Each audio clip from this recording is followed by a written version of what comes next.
1 inch separated life from death that morning in the year 1943, and the cold air over St. Peter's Square felt sharp enough to cut skin as a fresh white line of paint dried on the stones beneath the sky that had watched empires rise and fall, and to a passing visitor it looked meaningless, but to the tall Irish priest staring at it with steady eyes, it was a border more lethal than any front line, because beyond it stood thousands of SS troops and a ring of Gestapo watchers, along with the most feared executioner in all of Italy, and every man on that side of the line carried. After hearing such words, and many would have prayed for the world to change on its own, but Hugh O'Flaherty did not wait for miracles to arrive, because he knew that his work mattered more than fear, and he glanced down at the white streak, then at the soldiers eager to kill him, and then he simply checked his watch because he had a meeting to attend, and he intended to walk through danger to reach it. And this tale is not just about faith, but about the boldest cat and mouse struggle of the entire war.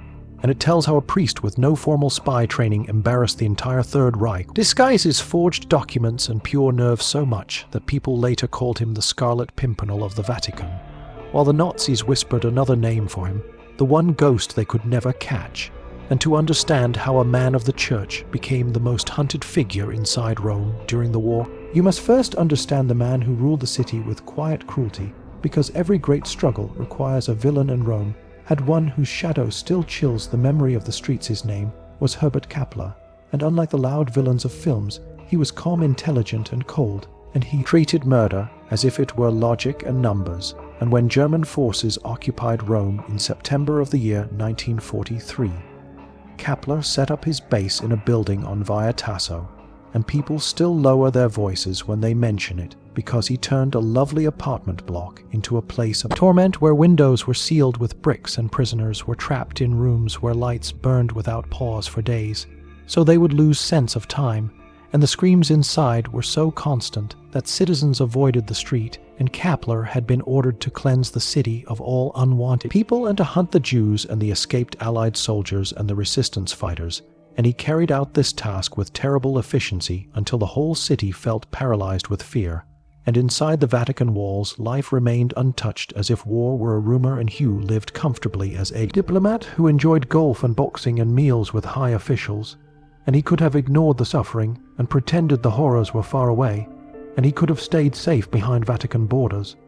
But he had spent years visiting prisoner camps across Italy and meeting British and American soldiers and South Africans who had been captured, and he had delivered letters and chocolates and hoped to them long before chaos struck, and he remembered their names, and he remembered the families waiting for them. And after Italy surrendered and German control spread, the camps fell apart. Thousands of Allied escapees fled into the countryside without food or maps, and many walked toward Rome, hoping the Vatican might shelter them. And they knocked at its gates at night, exhausted and hungry, and whispered for Hugh, because they believed he would help them. And that moment became the point where Hugh had to decide if he would remain a spectator or risk everything. And the Vatican had a strict rule of neutrality, and helping fugitives would be treated by the Germans as an act of war. And Hugh knew this, and he paced his room thinking of the patrols under his window, and thinking how a single choice could shatter every safety he knew.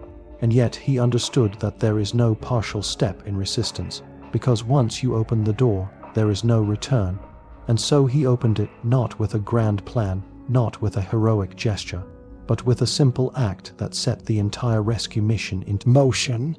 Hugh began with nothing more than an idea and a single apartment that he rented using his own small savings, and he smuggled 3 British escapees out of the Vatican at night, and hid them in that little flat, and he bought them simple clothes and forged identification papers, even though he had never forged anything in his life, and somehow the plan worked, and 3 men became 10 and 10 became 20 as more and more refugees poured toward Rome looking for safety. And by the time October arrived, the steady trickle had turned into a desperate flood that pushed Hugh into action with no time to rest. And then came the morning that altered everything, the 16th of October in the year 1943, when the sun had barely risen and German trucks rolled into the Jewish district with engines growling like beasts hunting for prey, and Kappler sent his men door to door, dragging entire families from their beds and from their tables and from their prayers and age, did not matter to the soldiers who stormed through those streets because they seized infants and elders alike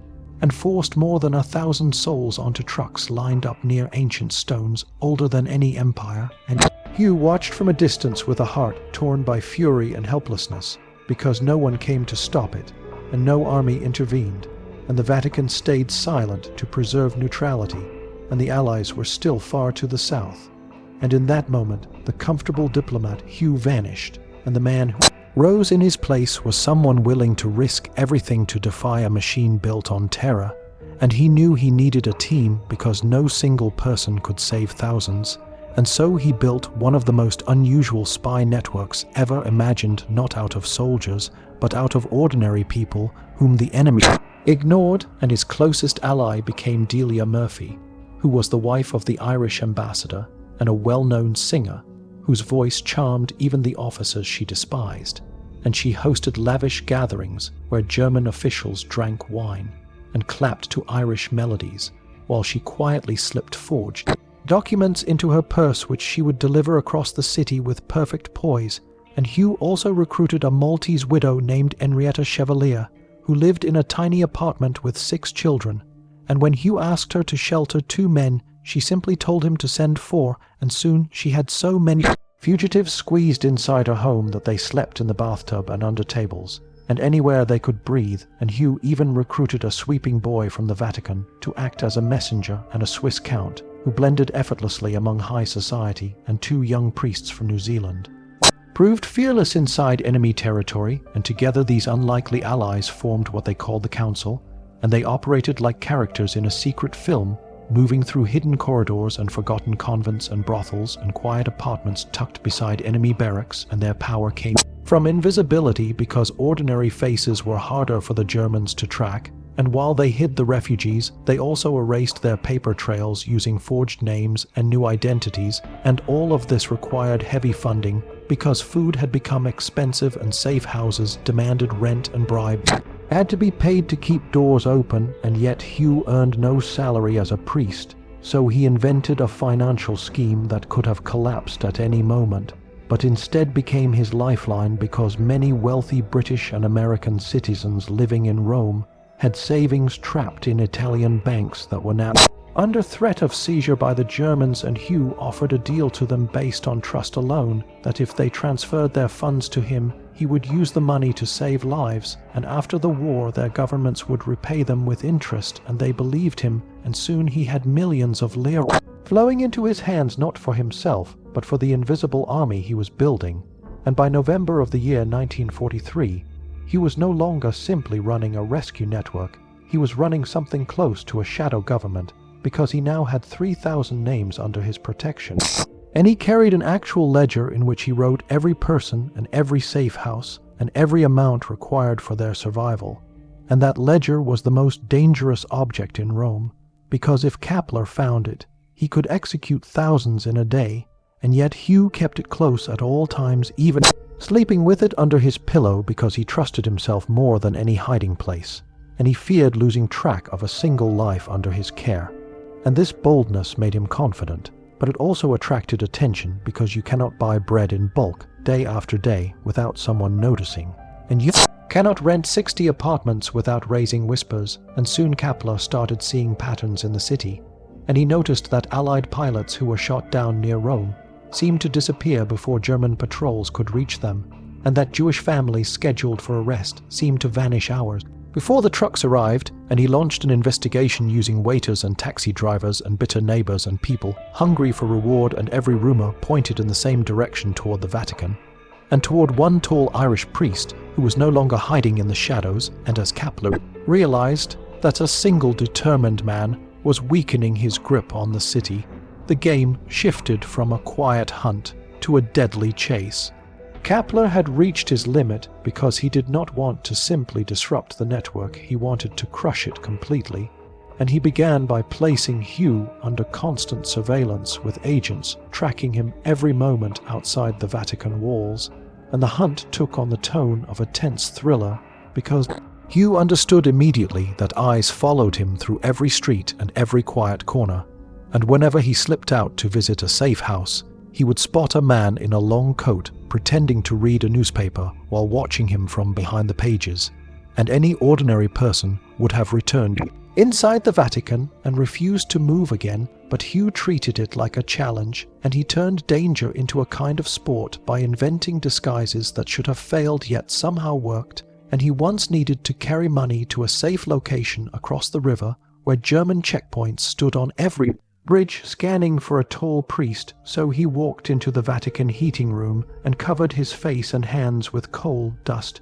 then put on an old jacket and a worker's cap, and forced his long body to slump as if weighed down by a lifetime of labor, and he walked straight past the guards without a single question, and he crossed the checkpoint where soldiers searched others, and glanced at him for less than a heartbeat, and he reached the safe house, delivered the funds, then walked all the way back, and even past 2 Gestapo agents who failed to recognize the man they hunted, and he tipped his cap politely before returning to clean himself and don his robes in time for evening prayer, and he repeated this tactic again and again, sometimes as a postman, and once even as a nun, which made the idea almost absurd, since a man of his height in a habit should have drawn stairs, yet his confidence carried him through the streets like an invisible force, and the Germans saw nothing strange because he moved with perfect assurance, and their eyes slid off him as if he were simply another shadow in the city.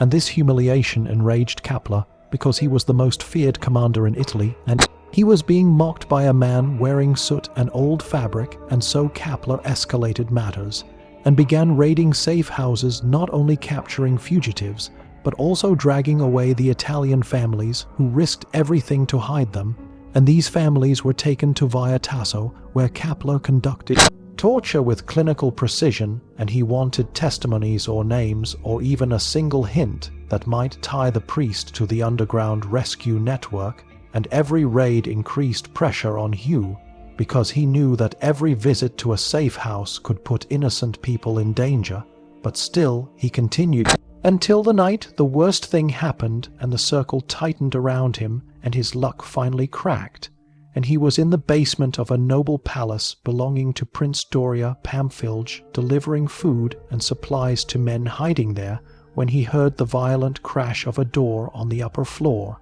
and he froze because he recognized the sound of boots on polished marble, and the short sharp commands in German, and the distinct rhythm of an SS search, moving like wolves through a house, and Hugh looked for exits. But there were none, and there was no hidden tunnel and no alternate path, and the footsteps thundered closer, and the basement door shuddered under blows, and then Hugh saw the coal chute, the narrow filthy shaft that led up to the street, and he grabbed its rim with desperate hands, and hauled his tall frame upward, scraping skin against stone and coughing, as dust filled his lungs, and he heard the wooden door burst below as the Germans entered the basement, while he pulled himself through darkness toward a faint square of light, and he spilled onto the street coated in grime and fighting for breath, and he tried to walk without panic, but he was surrounded because SS trucks lined the street, and the raid had drawn a crowd, and a German soldier turned and saw him rising from the ground like some dark figure climbing from the earth, and Hugh knew instantly that running meant death because any sudden motion would bring bullets, and so he brushed off the dust and walked calmly to a group of Italian civilians who were watching the raid, and he began speaking to them in fluent Italian like an ordinary man discussing the commotion, and the German hesitated at the sight, and in that tiny hesitation a car rolled toward him driven by one of the boys in the network, and Hugh stepped inside, and the car roared away just as gunfire erupted behind them, and he had survived by a breath, and Kappler snapped completely after hearing that the priest had slipped through his grip yet again, and he realized that he could not capture Hugh with raids or with spies or with traps, because Hugh always moved a step ahead, and so the German commander decided that if he could not capture the priest alive, he would kill him at the border, and that decision brought the city to the moment that would define the war between them, the creation of the White Line. Kappler ordered his men to paint a sharp white stripe across the mouth of St. Peter's Square, marking the exact boundary of Vatican protection, and he placed snipers on rooftops overlooking the line and stationed plainclothes agents at nearby cafes with instructions to kill Hugh the instant he set even one toe beyond that border, and it was meant to trap him inside the Vatican like a bird in a gilded cage. and Kapler believed he had finally won because the rescue network operated outside the walls, and without Hugh moving freely through Rome, it would crumble and starve and soon collapse altogether, and money was dwindling, and food supplies were vanishing, and thousands of hidden fugitives were weak with hunger, and yet Kapler misread the man he was hunting because he assumed Hugh would retreat in fear and accept a quiet defeat, but Hugh was not a man who played defense, and while Kapler stared at the white line waiting for a mistake, Hugh began digging metaphorical tunnels and shifting pieces of the city like a giant chessboard. And soon the greatest misdirection campaign of the war was underway, because every evening as the sun dipped behind the dome of St. Peter's, the doors of the basilica opened, and Hugh walked out with calm steps and a pipe between his fingers until he stood 1 inch from the white line, and there he remained for nearly an hour each evening, looking directly at the Gestapo agents across the street, and sometimes even lifting a hand to wave at them. A casual smile, and the display burned Kapler's pride, because his men were forbidden to shoot unless Hugh crossed the line, and Hugh never crossed it, not even by the breadth of a fingernail, and the Germans clenched their weapons waiting for a slip that never came, and Hugh did this intentionally, because he understood that when all eyes were fixed on him, his couriers could slip out of hidden gates behind the Vatican carrying money and maps and food orders to the safe houses scattered through the city, and he turned himself into a living decoy, drawing every German watcher to the square while his network operated unseen. And yet the true crisis was far worse than surveillance, because by the start of winter in the year 1944, Rome was starving under German control, and prices on the black market had soared 500%, and the fugitives Hugh sheltered were eating rats and scraps, and even boiling old leather to soften it into something they could swallow. And Hugh realized that if he did not find a stable food supply soon, they would have to surrender. Simply to live and surrender meant torture and death. And so he invented a supply plan so daring that people later called it Mission Haystack, and he contacted sympathetic farmers outside Rome who agreed to hide food inside the cores of their hay bales, with potatoes and cheese and dried meat tucked deep inside where bayonets would not reach, and the carts entered Rome as if delivering fodder for horses, and German guards poked at the bales, then waved the wagons through, unaware that inside each bale lay enough food for dozens of starving men and women, and the hay was delivered to places that appeared harmless like a flower shop or a convent, and there Hugh used a network of children, some barely 10 years old, who carried the food in sacks and small bags to the safe houses, and every delivery kept the hidden thousands alive for another day. And the operation became so efficient that it rivaled the logistics of entire armies,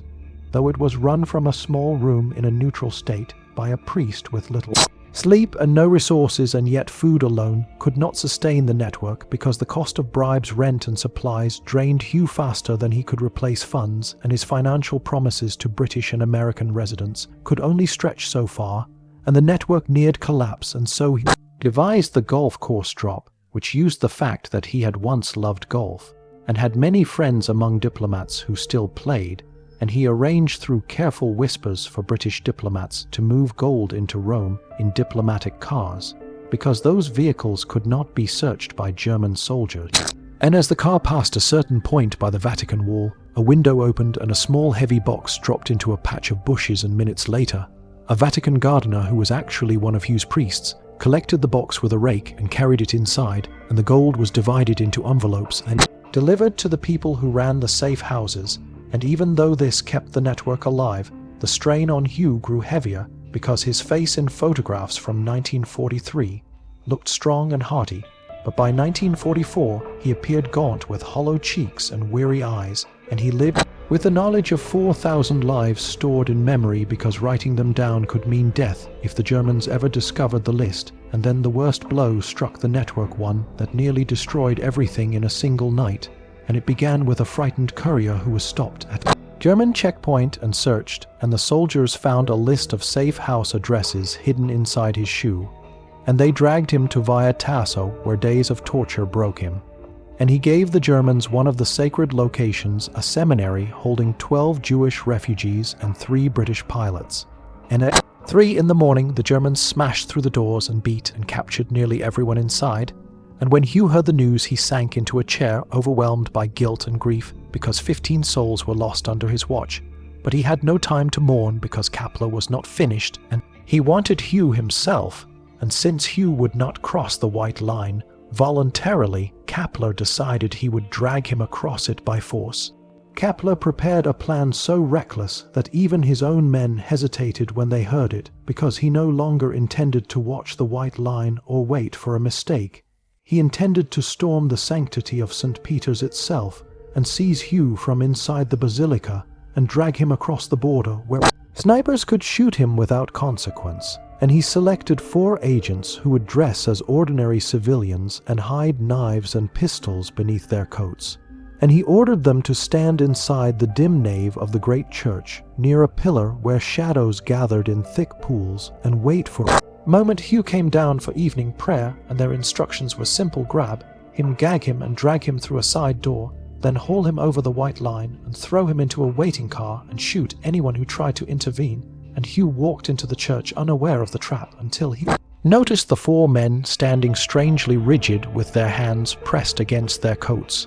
And something inside him sparked with danger, because they did not look like pilgrims or priests or anyone seeking prayer. They looked like hunters, and he was halfway toward them when his instincts screamed that he had only seconds to respond, and he could not turn and flee because running would expose his back to their weapons, and walking forward would deliver him into their hands. And so he did the one thing none of them expected, and veered sharply toward the Swiss guards who stood near a side exit. And those guards carried halberds for display, but each also concealed a pistol, and Hugh stepped into their midst and began speaking loudly while pointing directly at the 4 men, and the hit squad froze because they had lost the element of surprise, and they could not risk a shootout inside the basilica surrounded by armed guards and tourists who would witness everything, and their entire mission depended on secrecy and shock. And now both were shattered, and so they glared at Hugh with fury burning in their eyes before backing into the shadows and disappearing through the doorway, because attacking now would doom them. And Hugh survived once again, but the net around him grew tighter, and the next blow came like a nightmare that swallowed Rome in grief, because on the 23rd of March in the year 1944, Italian partisans ambushed German troops marching through the city, and a bomb killed 33 soldiers, and the explosion shook the streets and shattered Kapler's composure. And when news reached Hitler, he sent a command dripping with vengeance, ordering 10 Italian lives for every German killed, and Kapler obeyed with ruthless efficiency and gathered 335 men and boys, far more than the number demanded, because he wanted no margin of error. And he took political prisoners, Jews and random civilians from the streets, and loaded them into trucks and drove them to the Auditine Caves, a quiet place outside Rome where tragedy would stain the earth forever. And he marched them inside in groups of 5, making them kneel before shooting each in the back of the head without pause. And the killing went on for hours, and afterward soldiers detonated explosives to seal the cave entrances, trapping the bodies inside. And the explosion echoed all the way to the Vatican, and Hugh heard it from his room, not knowing yet what horror had unfolded. And when word reached him, the list of the dead included friends, people who had aided the network, and even those he had sworn to protect. And the grief shook him, but it also hardened his resolve, because Kapler sent the list to the Vatican as a threat, saying, "This is the price of resistance, and you are next." And most men would have broken, but Hugh looked at the names and let the tears fall, then stood up and told his team, "We do not stop, we fight harder." And he knew those words were not bravado, but necessity, because Rome was collapsing and the Allies were fighting northward. And the Battle of Anzio thundered only 30 miles away, and the Germans were preparing to destroy the city before retreating, and meant that thousands in the safe houses were in mortal danger, because if German orders changed even slightly, Kapler could raid and slaughter every fugitive in a single night. And Hugh realized that hiding was no longer enough, and he needed to prepare for combat even if he despised violence, and he used the last of the gold to buy rifles, grenades, and stolen German pistols, and his network slowly shifted into a militia ready to defend itself in the final hours. And April bled into May, with artillery shaking the ground and windows rattling in the Vatican as German morale crumbled. And when Kapler sensed defeat approaching, he reached for one last weapon character assassination. And he spread lies that Hugh was a corrupt British spy who stole church money and consorted with prostitutes. and he forged documents hoping to convince the Pope to dismiss him, but Pope Pius, who had stayed silent for so long, finally drew a quiet line in the dust and refused to act and told German ambassador, "We know of no wrongdoing," and the lie protected Hugh long enough to finish his mission. And the city prepared for its final night as Kappler issued a brutal final command to his remaining SS units, telling them to sweep Rome and wipe out every safe house and leave no witnesses. And this order meant 4,000 hidden refugees had only hours before death reached their doors, and at 6 in the evening on the 3rd of June in the year 1944. Hugh received the warning, "They are coming for everyone," and he looked at the white line and knew the time for caution had ended, and for the first time in months he walked straight across it into the territory where Kappler had vowed to kill him, and stepped into a rattling Fiat driven by one of his young runners. And the engine growled to life as they raced into the dying light toward the final battle for Rome. The Fiat carrying Hugh jolted forward into the darkening streets of Rome, and the night ahead held only danger because Kappler's final sweep had begun, and SS patrols were moving through alleys and boulevards with a single purpose: to eradicate every hidden refugee before dawn. And Hugh clutched the battered ledger in his hands because inside his memory lived the map of 60 safe houses containing 4,000 lives, and he had barely 12 hours to reach as many as he could before the German purge descended upon them, and the city roared with chaos as German trucks, loaded with stolen art, thundered north while tanks crawled toward the outskirts preparing for retreat, and fires burned where soldiers destroyed evidence of atrocities. And amid this mechanical storm, the small Fiat darted through narrow backways guided by a teenage runner who knew every shortcut in Rome, and their first stop was a modest apartment where Hugh pounded on the door and warned the frightened occupants to bar the entrances and not answer to anyone except an American voice, and if Germans tried to force entry, they were to shoot through the wood without hesitation. And he moved to the next house, and next, pounding on doors, whispering orders, moving with desperate speed because every minute mattered. And at the 4th safe house, a convent near the ancient Colosseum, he saw a German truck pull up just as he arrived, and the ground seemed to freeze beneath him as 4 SS men climbed out, rifles at the ready, probably searching for loot or victims or anything to satisfy their bloodlust in the final hours before retreat. And Hugh had no weapon and no cover and no escape route except for courage and knowledge of how German soldiers feared breaking protocol. And he stepped from the shadows wearing his full Monsignor robes, the red sash stark against the gloom. And he strode toward the sergeant with a fury that cracked through the night. And he unleashed a tirade in perfect German, scolding them for delaying the retreat and demanding if they wished to be captured by Americans while looting a convent. And the soldiers snapped to attention, their confusion mixing with fear because the last thing they wanted was punishment from higher command. And the sergeant shouted for his men to move, and they leapt back into the truck and sped away, leaving Hugh standing alone, shaking with adrenaline. And he rushed back to the Fiat and told the driver to go, and the night stretched forward as they raced from house to house, while Hugh's pulse hammered like distant artillery. And he crawled under bridges when tanks clattered overhead, and he ducked behind crumbling walls while patrols passed within arm's reach, and he refused to stop because dawn would bring both liberation and death depending on who reached the fugitives first. And by the time the sky began to pale, he climbed onto the roof of the Vatican College where he could see the southern road through binoculars, and a deep rumble trembled through the stones below him, unlike the crack of artillery but heavier and steadier. And then he saw it, the unmistakable white star painted on olive drab armor, rolling toward the city as the American Fifth Army under General Mark Clark entered Rome, the first Axis capital to fall. And the arrival of the Allies erupted the city into tears and cheers, and crowds poured into the streets, embracing dusty soldiers and kissing tank treads and hurling flowers into the air. And German forces collapsed in retreat, fleeing north with whatever treasures they had stolen and prisoners who had survived violence. Tasso stumbled, blinking into sunlight, haunted and hollow yet alive. And though the city dissolved into celebration, Hugh did not pause to savor victory, because he hurried to the Colosseum where hundreds of refugees emerged from hiding, and he immediately began organizing food trucks and arranging shelter and reuniting families separated for months. And while others cheered, he asked the question everyone wanted answered: where was Kappler? And the truth was that the man who had ruled Rome with cold cruelty had fled hours before the Americans arrived, carrying documents, gold, and his own hatred. into the mountains northward, and the war would continue for another year. But Rome was safe at last, and Hugh remained in the city to rebuild what had been broken. And those rescued praised him as a hero, though he took no pride in medals and stored every award from Britain and America in a drawer before returning to golf, because he never sought recognition, only results. And yet justice has a way of circling back, and in the year 1945, British Special Forces located Kapler, arresting him and putting him on trial for war crimes, especially the massacre of 335 innocent souls in the Ardeatine caves, and the trial shook the world as the once untouchable commander sat in a cage refusing remorse, claiming he only followed orders, and the court dismissed his defense and sentenced him to life imprisonment without parole, sending him to the high stone fortress.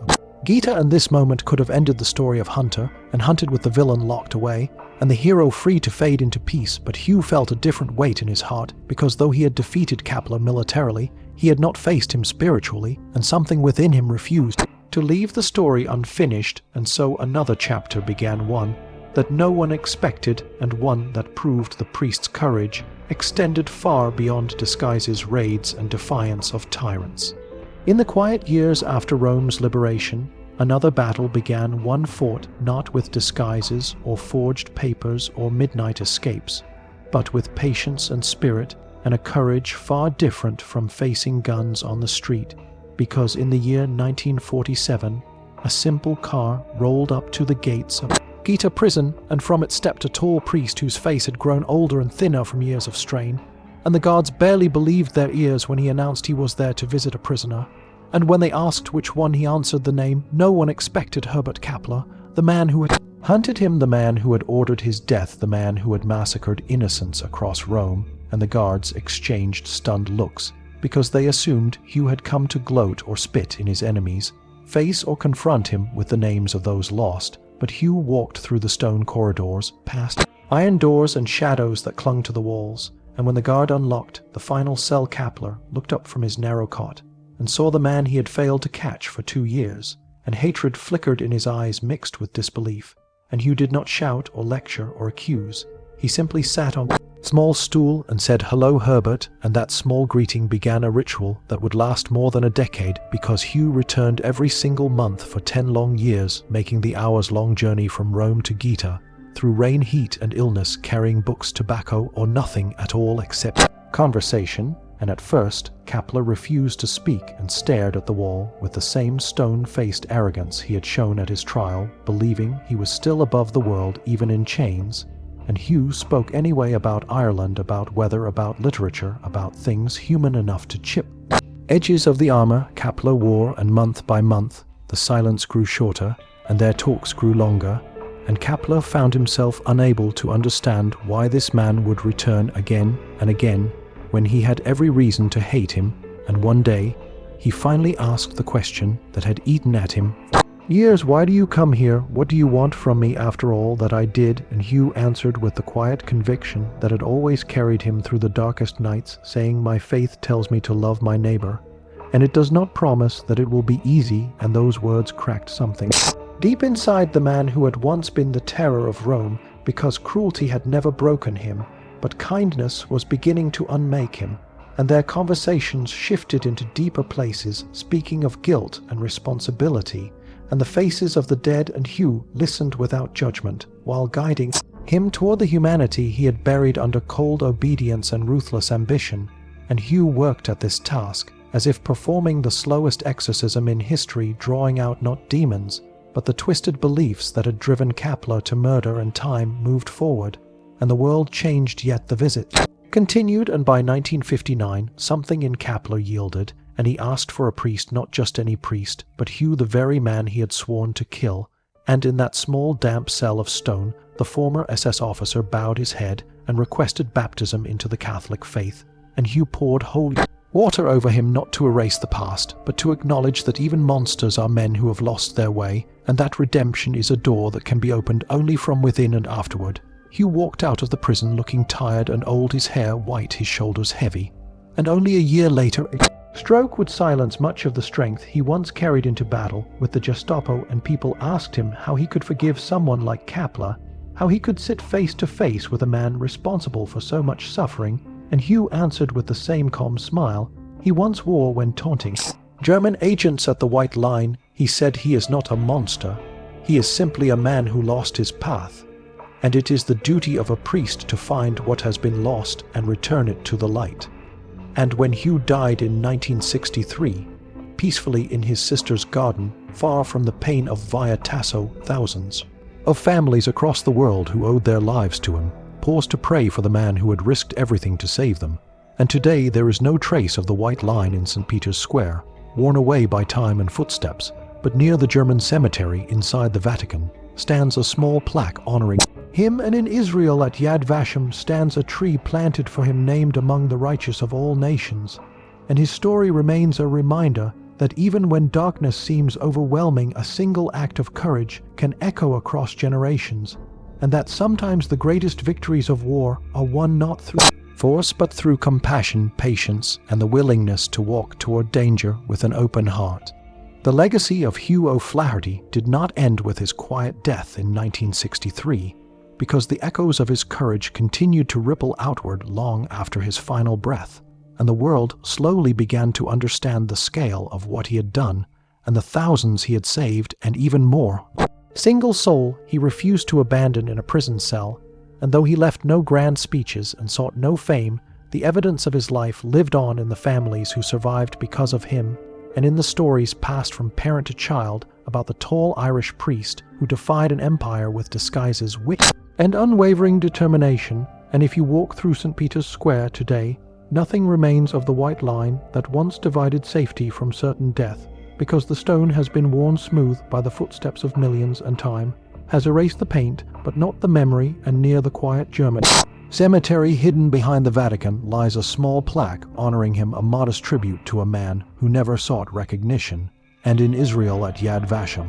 a tree grows in his name, one of the righteous among the nations, because the Jewish people remembered that he did not hesitate to risk everything. Protect those hunted by the darkness that engulfed Europe, and his story continues to stand as proof that sometimes the most powerful resistance begins with a single step taken in defiance of fear. And throughout the years that followed, historians pieced together the full magnitude of the rescue network he built, and documents revealed that he saved roughly 6,500 people during the 9 months of German occupation. And these were not just numbers, but fathers and mothers and children and soldiers and strangers, all of whom survived because a priest refused to let terror dictate the fate of innocent lives. And the complexity of his mission only became clearer with time, because the Vatican remained neutral and could not officially acknowledge what he did. Yet outside those walls, he created a secret world that functioned like a shadow government, coordinating safety, houses, finances, forged papers, food distribution, and constant movement through a city strangled by fear. And he did it all without asking permission or seeking approval, because he understood that morality sometimes requires stepping beyond silence and acting with full conviction, even when the cost is unbearable. And surviving fugitives recalled how he visited safe houses at night, bringing food and hope, and whispered reassurance that they were not forgotten. And men who had fought in distant battles later wrote that the courage they saw in that Irish priest gave them strength to endure the darkest days of the war. And those who lived through Via Tasso claimed that simply hearing rumors of his escapades kept their spirits alive, because knowing he was still out there outwitting Kepler served as a reminder that evil could be resisted even by a single determined man. And after the war ended, some of the rescued families traveled across oceans to meet him and to thank him, and they found a quiet, modest man who waved off their gratitude and insisted that any priest would have done the same, even though history had already shown how rare such bravery truly was. And as years passed and survivors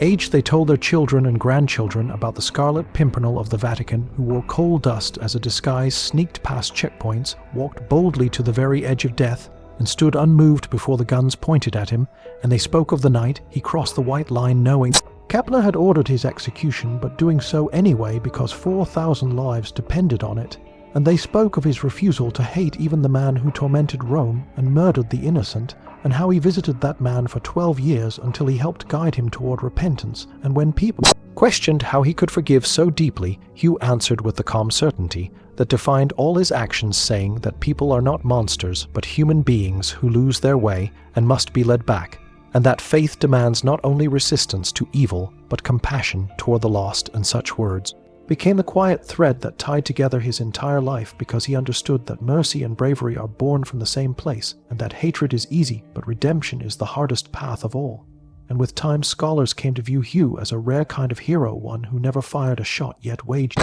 one of the most effective resistance campaigns in occupied Europe, and intelligence experts later studied his methods of coded communication, safe house distribution, and psychological misdirection, calling his network a masterpiece of improvisational espionage built by instinct alone, and his story began appearing in documentaries, films, and books, each retelling capturing only pieces of the full scope of his courage. And still the essence remained that he was one man armed with nothing but a wit sharper than any blade, and a heart that refused to surrender even when surrounded by overwhelming terror. And today, when visitors stand in St. Peter's Square, most never realize that the very stones beneath their feet once marked the boundary between life and death for a man who outmaneuvered the entire Third Reich, and some pass by the German cemetery without noticing the plaque, yet the few the history pause and feel the weight of what happened there, and think of the thousands alive because he stepped forward when others stepped back. And each year families from around the world still send flowers to his resting place in Ireland, honoring a man they never met but owe their existence to, and the world continues to draw lessons from him, reminding each generation that courage does not always roar, that sometimes it simply stands 1 inch from death, says no more, and does what is right without waiting for permission. And Hugh O'Flaherty proved that the greatest victory over darkness are not won by armies or governments, but by those who choose to act when everything around them demands silence. If you want more forgotten war stories told with truth, grit, and no filters, subscribe now. Your support keeps these missions alive.